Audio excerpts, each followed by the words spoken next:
welcome back to the Lowcountry Sports Report. And today we have an awesome jam-packed episode for you. We're going to be talking about some great high school sports, talking about some park and recreation, and of course USCB. And as always, I'm joined by my co-host and my Lowcountry sports expert, Justin Jarrett of lowcosports.com. What's going on, man? Hey, excited to be here again, Carlo. It was a good time last week and lots of sports news to talk about. Absolutely. So in the past week, very busy week in high school sports. We have a lot of sports that are underway.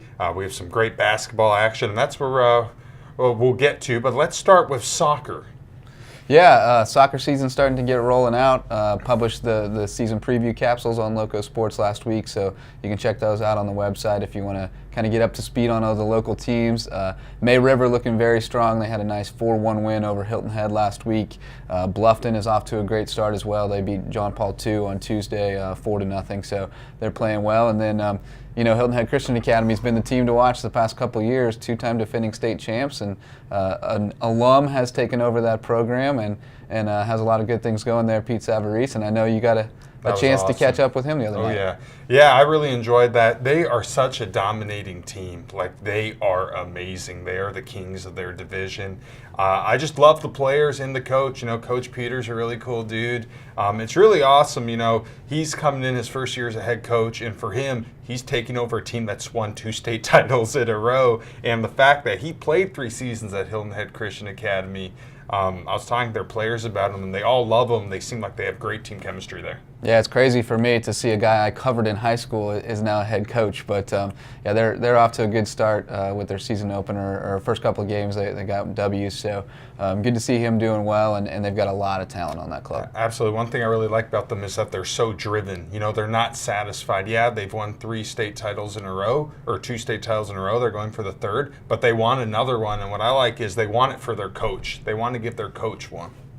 But we're going to go take a little break, and we're going to show you Pete Savarese and his team. You're watching the Lowcountry Sports Report.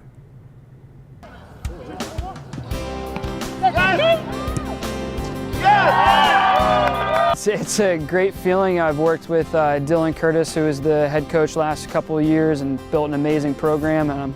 It's a little daunting taking over a program that has won the last 2 state championships. That is our goal this year, but we've got an amazing group, and our previous coach has built an amazing program, so it's an honor, and I'm excited about it. It's been really good. We've had Coach Savarese as our assistant for 3 years now. A lot of us have known him for a long time, but he's coming in, making some changes, but some things are the same, and we're really excited to keep going. It inspires us when he tells us stories about when he played here. Kind of encourages us to do some of the things that he did.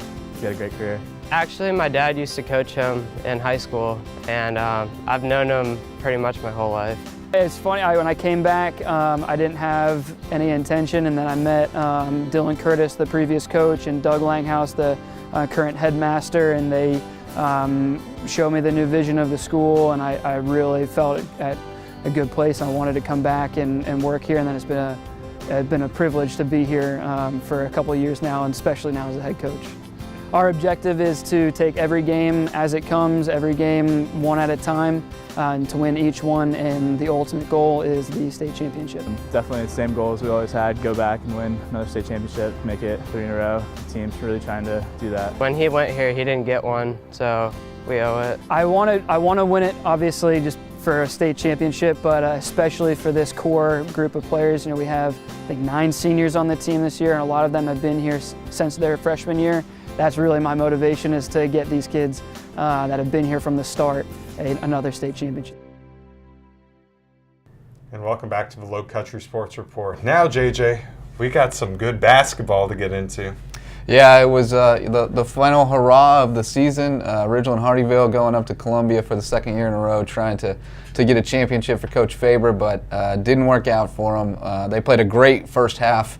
They came out, had a great game plan, played really tough defense, kept the game. They were up 20-19 at halftime. That was exactly the kind of game they needed to play, but Keenan, just a powerhouse team. They've got probably 4 legitimate D1 prospects starting on that team, and they got it going in the second half. And Jaguars stopped making shots, and that really hurt them. They weren't able to get back on defense. The transition game then started to kind of eat them up a little bit, and they ended up losing by 30, which pretty impressive showing by Keenan.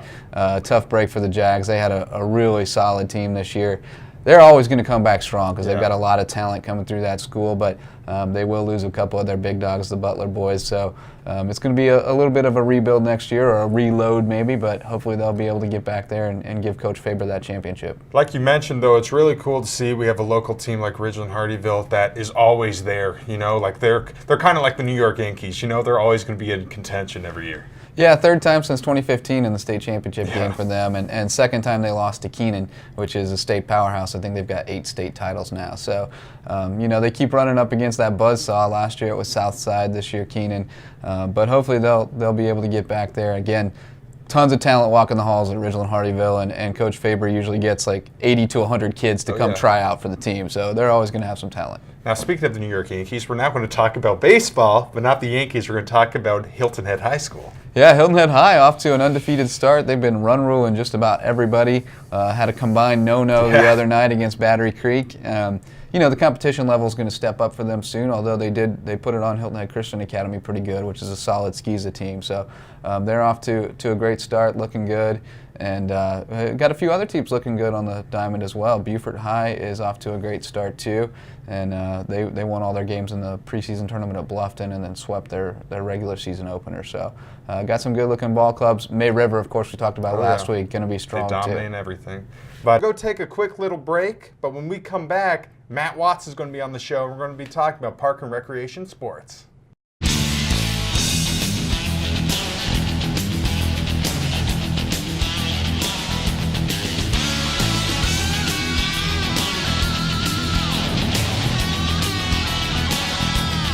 Series. There's a smash to right field. That ball is way back.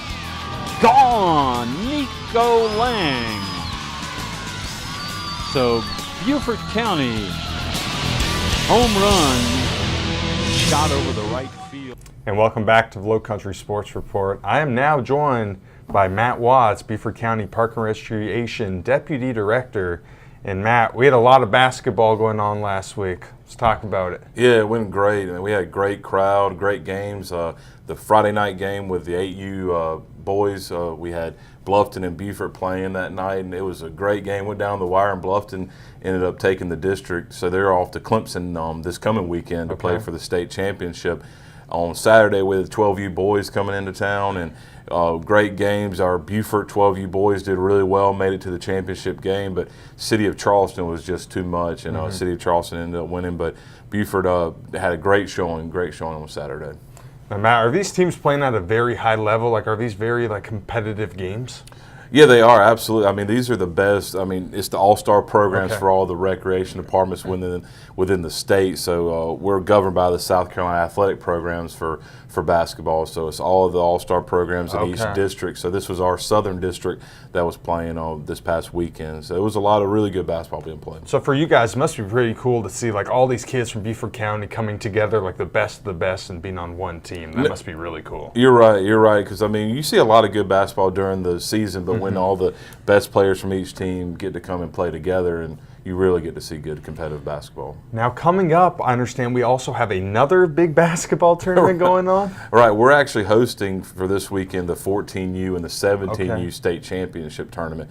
So we have one game on Friday night with the 14U. Our Bluffton team will be playing the Southern District champion from North Charleston. And then hopefully our Bluffton team will make it to Saturday, and they'll make it to the rest of the tournament. But it's a single elimination. We'll have games, 3 different time slots on Saturday, 10, 11, 15, and the championship will probably be around 2 o'clock. But we'll have teams from, we have some from Clemson, we have some from Columbia area, we have some, Marion, I think, is playing Marlboro County. So we have them from pretty much all over the state coming in on Saturday. So is the Bluffton team the only Beaufort County team that's in the tournament? Correct. Yeah, Beaufort, we only go up to 12 years old with that age group. We just don't have the participation in the older kids. So Bluffton, they have enough to form a 14U team. So they'll be the host team for the 14U state tournament, playing on Friday against the Southern District champion. Absolutely. So what are the teams that we should all look out for in this upcoming tournament? Well, a lot of the really good teams come from the Columbia area. They're the big basketball city, so Richland County usually has a good team. They're playing in the 14U actually, and East Columbia is always really well coached, whatnot. They're playing in the 14U state tournament as well. So it'll be good. Those are probably the two teams I really look for this weekend. North Charleston will also be a very good team. What does it mean for you guys to be able to host an event like this? Oh, it's phenomenal. I mean, we like to bring people to the area. We like to put heads in beds for the community. Good economic impact for the area. So we always look to host at least one state tournament or state championship every year in one of our SCAP sports, along with, as we've talked about before, our Dixie softball Youth, and baseball. Softball and baseball, exactly. Okay, now let's go and talking about your facility. Some people may not realize, but you guys have a wonderful facility that anyone in the county can pretty much use. Do you want to maybe give a little description about it and some of the amenities? Absolutely. We have a couple recreation centers that, we have gymnasiums, basketball courts. We have weight rooms and racquetball courts to visit. On the Beaufort side, we have Burton Wells Recreation Center that people in the community can visit and get memberships, be it family memberships, senior memberships. We have all kind of daily admissions that they can use. Down in Bluffton, we have the Buckwalter Recreation Center. Awesome. Yeah, great facility, fairly new, renovated facility. So definitely want people to check that out. We also have indoor pools as well. We have one in Bluffton, the Bluffton pool, and we have two over in Beaufort, Battery Creek pool, and the Beaufort pool that is open to the public. Daily admission, or you can have a membership. And we have swim lessons. We have swim teams that visit our facilities there. So there's a lot of different things that we hope the community will use. A lot of different facilities that we have for them, and a lot of different activities they can have in those facilities. Now, last question for you. We're going to stick with pools, but it's almost summer, so let's talk about the outdoor pools we have in the county. We just have one outdoor pool that's open from May to September, and it's over at Lynn Brown Outdoor Pool right next to the Lynn Brown Community Center on Green Street. We have a ton of people that visit that pool on a daily basis, but we'll be open usually around the 1st of May, and we'll stay open all the way until September, through the summer, basically whenever school gets back in. But the outdoor pool, we have a big slide, we have, a shallow end and a deep end. And you have lifeguards and everything there? Tons of lifeguards. We usually have about, at any one point, 6 to 7 lifeguards there at one time. So that's a great opportunity for kids to get summer jobs, lifeguarding and stuff like that. Absolutely. Yeah, right now we are advertising for seasonal positions for the outdoor pool. So if anybody is looking to become a lifeguard, full-time, part-time, or just seasonal, please go to the bcgov.net and get the application and apply. Awesome, Matt. Thank you so much for joining us, man, as always. But we're going to take a quick little break, and then when we come back, we're going to be doing some Sand Shark Bites with Jody Vermilia. You're watching the Lowcountry Sports Report.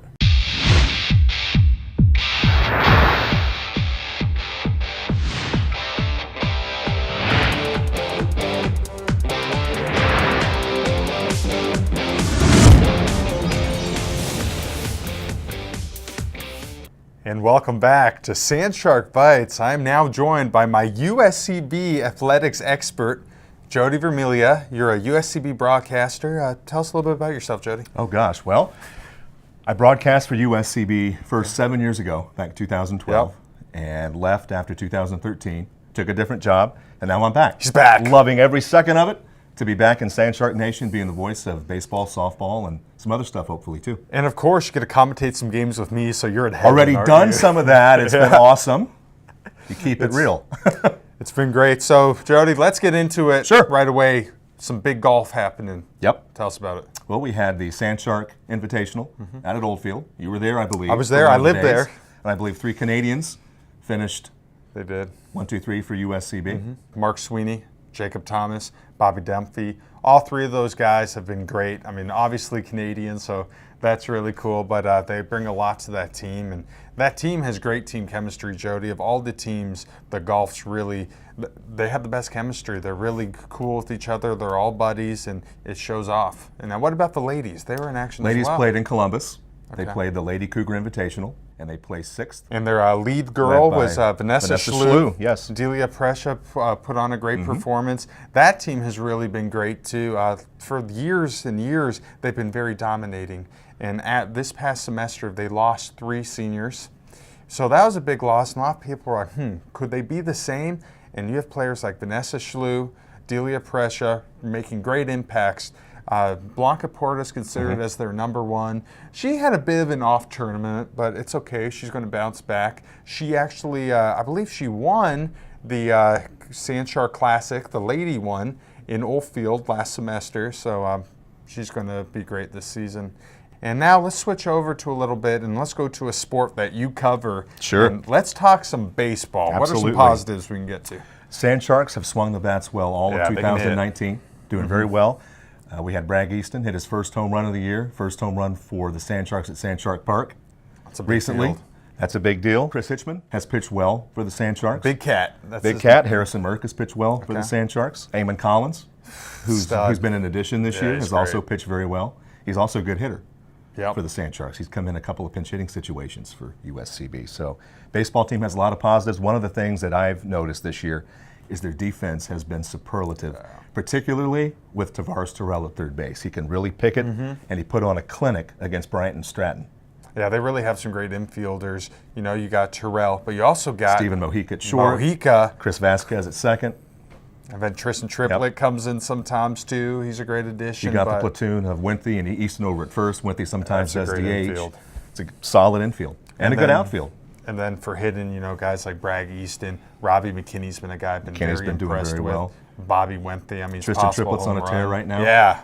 So it's been really good there, and let's hope it continues for him. We'll hope, yes. But now let's talk to probably the best team right now in USCB athletics, the undefeated It's amazing. softball team. It's amazing. They have the best record in the Sun Conference. They are undefeated. They are 16-0. And it's been an incredible 2019. Bailey Wiggness, in her first year as the head coach of the softball team, is undefeated. You know, you can't ask that. When you hire a coach, you can't say, okay, well, we expect you to go 16-0. Like, that's something you can't ask for. But, I mean, of course, you know, Bailey, that's exactly the impression Bailey wants to give. But, you know, for people who don't know, I mean, she was a big-time softball player. She played at ASU, and I believe she won the MVP in her conference. So, I mean, the thing with her is all she knows is winning. And that's what she's demonstrating to the kids, and it's working. They're picking up their last win, their 16th win in a row, happened in the bottom of the 7th. They played Reinhardt, the Eagles, which they've historically struggled with. They entered the bottom of the 7th at home at Sand Shark Park, trailing 2-1, came off the deck and won the game on a double by Canyon Crosby. And just an incredible, incredible run. Yeah, that's amazing. So they're going to be great to look forward to. That pitching, Jody. Oh, you got Abby Pack, who's a stud. Sloan Maria, Ducey's come on big Sloan. this year. They're pitching solid, very solid. Yeah, And good hitters. Between Pack, Sloan, Maria, Canyon, there's the Yep. 4 horsemen of pitching. I mean, just unbelievable. It's been an incredible year so far. Yeah, so that's going to be a team that's going to be really fun to cover and to track throughout the season. But now, very briefly, we're about to wrap things up, but track and field is going to get underway. I mean, they've always been great. I mean, some championships in the past couple of years. Coach Bernard Gaither always does a wonderful job, so that's going to be fun for us to look forward to. Assistant coach Sarah Turubiate. Yeah, she's great Careful how you too. say the name. Absolutely, but this is going to conclude Sand Shark Bites for this week. Jody will be back next week, but don't go anywhere. We're going to take a quick little break, and when we come back, we'll be right here at the Lowcountry Sports Report.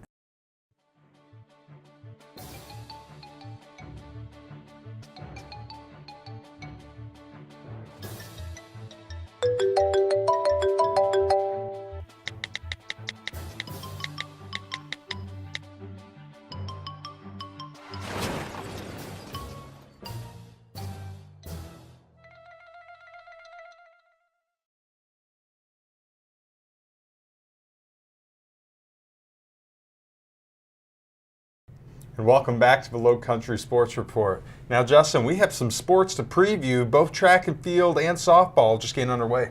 Yeah, season's just getting started. Beaufort High School boys are the defending state champs in Class 4A. They got off to a great start. They went up to Charleston over the weekend and had a great showing, finished second among 22 teams.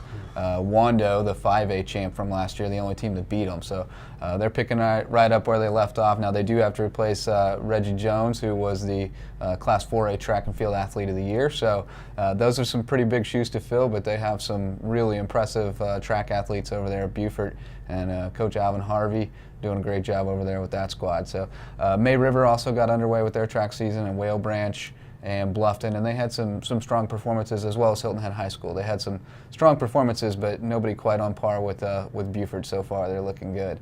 And then on the softball diamond, just kind of starting to get into regular season play now. Expecting May River to have a really strong season. Thomas Hayward in the Skeezer ranks had a great debut. They beat Beaufort High School in a big slugfest the other night, so that was interesting to see that result. And Beaufort Academy is going to be a fun team to watch because they've revived a long dormant program. They haven't had a softball team in a long time. Always great to see these local schools starting up new programs, just giving more kids the opportunity to play at the high school level. So I'll be excited to see how BA does in building that softball program up. Yeah, I'm a big fan of both those sports, especially track and field. I mean, there's so many different events to watch. It's always extremely entertaining. But now let's shift a little bit and let's go to the golf course. And one of our local boys back at it again, Mr. Bryson Nimmer. Yeah, it seems like we're going to have a recurring segment on Bryson Nimmer, the Nimmer Watch. But Bryson had another great week. He's been out on the road for, this is good preparation for his professional career, I guess, because it's like 3 weeks out on the road for him now. He had the medalist honors at the collegiate tournament in Puerto Rico, then made his PGA Tour debut at the Puerto Rico Open, and then last week he was at McKenzie Tour, your country, the Canada Tour, PGA Tour Canada. That's awesome. Qualifying school, and played great there. Good. Had a great final round, ended up tied for third, which means that he secures his card for the first 6 events. That's awesome. He'll be fully exempt first 6 events, which that tour starts up right after the college season ends, so it's kind of designed for those guys who are coming straight out of college and trying to make the transition to the pros. So he'll be all set for his first 6, and then they reshuffle the pecking order, and we'll see where he stands. Will Miles from Hilton Head also finished fairly well there. Did not get the full status, but he'll have conditional status for the first part of the season and have a chance to work his way up as well. So good to see those guys getting some opportunities to play professional golf. Yeah, that's really cool that we have 2 potential professional golfers from the area. But now let's get into the professionals, and let's talk about the biggest golf tournament in this area, and of course that's the RBC Heritage. Yeah, we're counting down the days to the Heritage. We're just a few weeks away now, and the names are really starting to come out, the commitments. Always exciting to see the players who are going to be coming here. We talked about a couple of them last week, including defending champ, but a bunch more names came out. Dustin Johnson, Webb Simpson, a bunch of the Team RBC guys, including some former champs, Matt Kuchar, Jim Furyk, Brant Snedeker, Graham McDowell, and then they just released a few more earlier this week with I'm trying to remember who some of the guys were.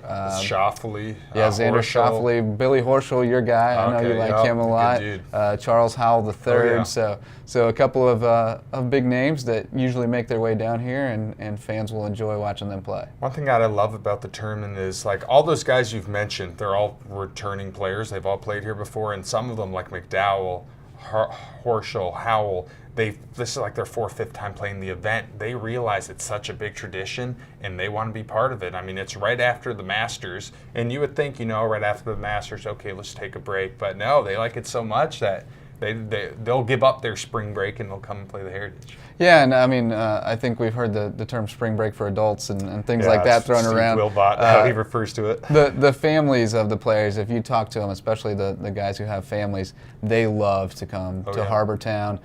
They don't always bring their families with them to every event, but they always bring them to Harbor Town. They love to come stay in Sea Pines, rent a house, ride bikes in the morning, go to the beach, all that stuff, and kind of make it a vacation and just unwind and relax a little bit. They're still there to win the tournament, but it's an opportunity, big contrast from the pressure cooker of the Always Masters. a good time, and Sea Pines, Ian Poulter had a run-in with the haunted house a couple years that's ago. True. He did. He was convinced that the house he rented was haunted. But yeah, there's always good times at the Heritage, and the players just rave about the event, rave about the course, and it's no secret to the people around here. We know what a great event it is and what a beautiful course Harbortown is, and going to be a great event for many years to come, hopefully. Absolutely. We all look forward to working that and spending a lot of hours at Sea Pines this year. But that's going to do it for us this week, but we'll be back out next week. You're watching the Lowcountry Sports Report. See you next time.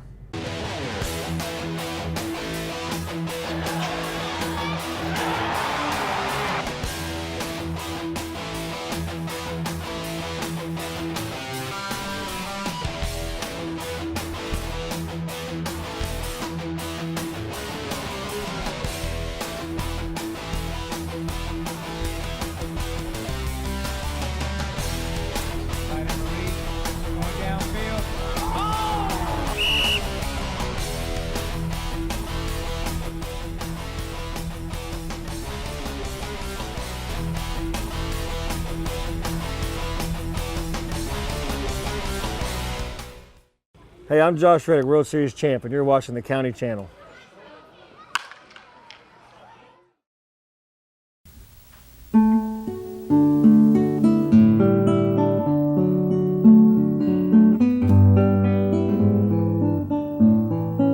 This is Larry Rowland. This is a Beaufort County moment. One of the pillars of the 20th century economy of Beaufort County has been the Marine Corps Recruit Depot on Parris Island.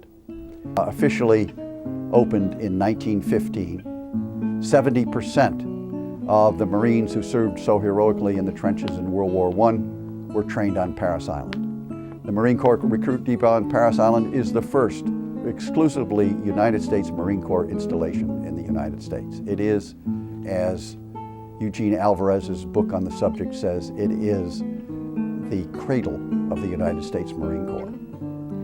During World War II, 241,000 Marines were trained on Parris Island and went off to fight wars, mostly in the Pacific.